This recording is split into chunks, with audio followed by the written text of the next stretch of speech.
తన చేతిలో ఏం మ్యాజిక్ ఉందో ఏమో కానీ చిక్కుడుకాయ టమాటా కర్రీ అదిరిపోయిందండి.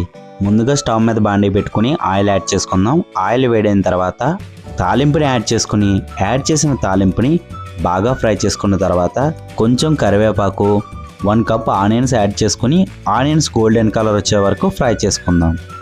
ఈ విధంగా ఆనియన్స్ ఫ్రై అయిన తర్వాత ముందుగా శుభ్రం చేసి పక్కన పెట్టుకున్న అరకిలో చిక్కుడుకాయలు యాడ్ చేసుకుని చిక్కుడుకాయలను లైట్గా మనం ఫ్రై చేసుకుందాం. చిక్కుడుకాయలు ఫ్రై అయిన తర్వాత మూత పెట్టుకుని 5 నిమిషాల పాటు లో ఫ్లేమ్లో కుక్ చేసుకుందాం.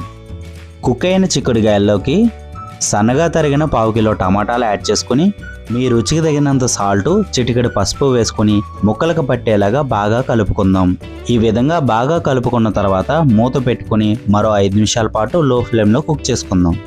ఇప్పుడు 1 టీ స్పూన్ కారం యాడ్ చేసుకుని కారం పచ్చివాసన పోయేంత వరకు బాగా కుక్ చేసుకోండి. ఈ విధంగా చిక్కుడుకాయలు కుక్ అయ్యే వరకు బాగా కుక్ చేసుకుంటే ఎంతో టేస్టీగా ఉండే చిక్కుడుకాయ టమాటా కర్రీ రెడీ.